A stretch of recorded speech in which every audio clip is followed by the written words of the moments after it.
I bid you welcome. I welcome you to my house. Welcome to my house. Welcome to my home. Welcome to my horror house, and welcome back to this little dark Disney mini-series. I look back at the strange experimental and dark phase of Walt Disney productions from the late 70s and early 80s. This was due to be the final episode in this little mini-series. It is now the penultimate video, and at the end of this I will tell you what we will cap off the dark Disney phase with. But for now, we go back to the Dark Ages and the fantasy realm of Dragonslayer.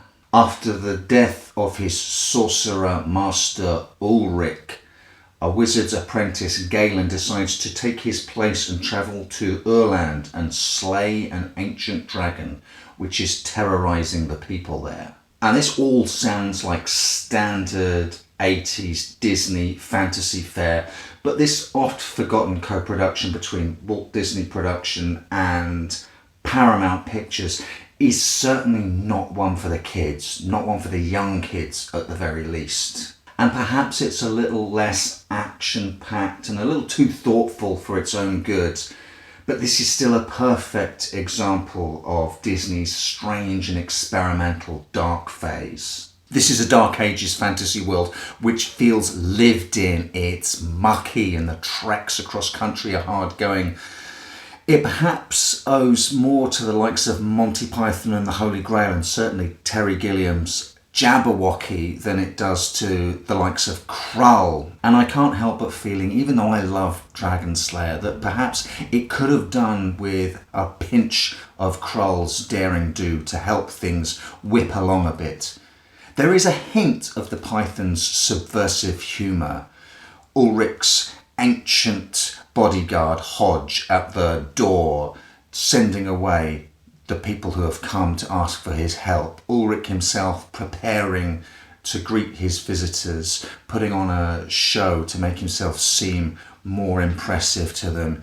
You've got the poor sods who work in the castle who have to wear those huge drums on their back for the ceremonies, and then all the soldiers running away from the dragon's cave while the official proclamation is read. And there is certainly more of the Python's anti-establishment satire at play here. Dragonslayer is a film wherein not much happens. The plot is fairly linear, but it's a film which wafts bits of social commentary at you from time to time. The wizard is a little bit pompous. He puts on a show for the simple folk to make him seem more imposing, more impressive. The king is the embodiment of the hypocritical elite, concocting a lottery which chooses, supposedly at random, a virginal girl twice a year to sacrifice to the dragon.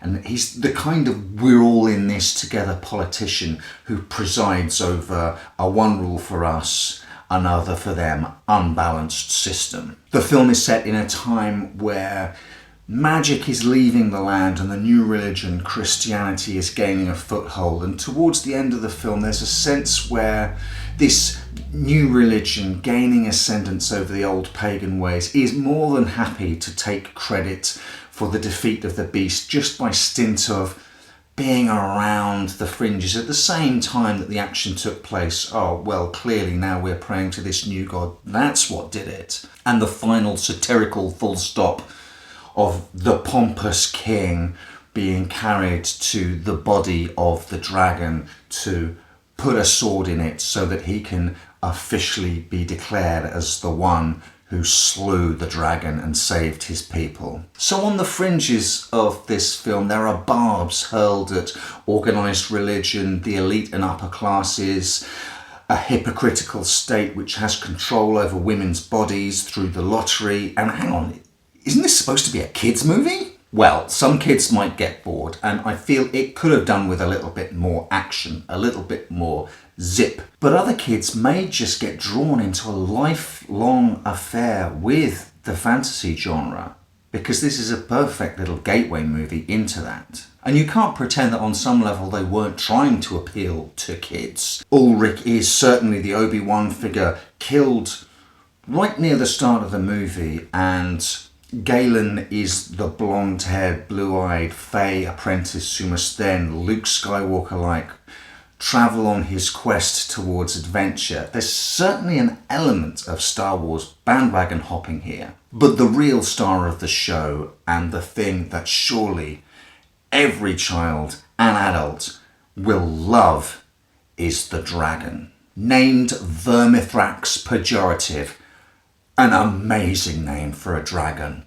Like Jaws, we don't see all of the beast at once. During the first human sacrifice, there's a giant claw, part of a tail, the camera rising up on a crane to suggest the beast's height, and then the blast of its great fiery breath. Vermithrax is brought to life through a mixture of puppetry, go-motion techniques, and full-sized models, along with, briefly, little baby dragon puppets. She is truly one of cinema's greatest dragons, if not possibly the greatest dragon. And there's a lot here that would scare young kids.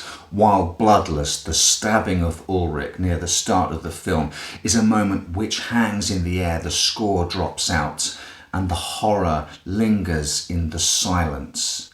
The first human sacrifice scene is also a drawn-out affair. We see the sacrificial post scarred with deep claw marks from previous human sacrifices, and the girl there struggling against her manacles until her wrists are raw and bloody. One character gets shot through the chest with an arrow, another stabbed through the chest with the dragon-killing lance. This is a Dark Ages which is dirty, hard and bloody. And later on we even see Ian McDiarmid in a brief cameo, Emperor Palpatine himself, burned alive in front of our eyes by Vermithrax Perjorative. But she's not just a mindless villain. We perhaps have more sympathy and empathy for her than we do even the king. At the start of the movie, Ulrich the sorcerer tells us that she is ancient, over 400 years old, and in her old age now suffers chronic pain. When she has that little moment with her dead offspring, there's more humanity in her reaction to that than there is the Emperor's realization that his daughter has actually been drawn for the lottery.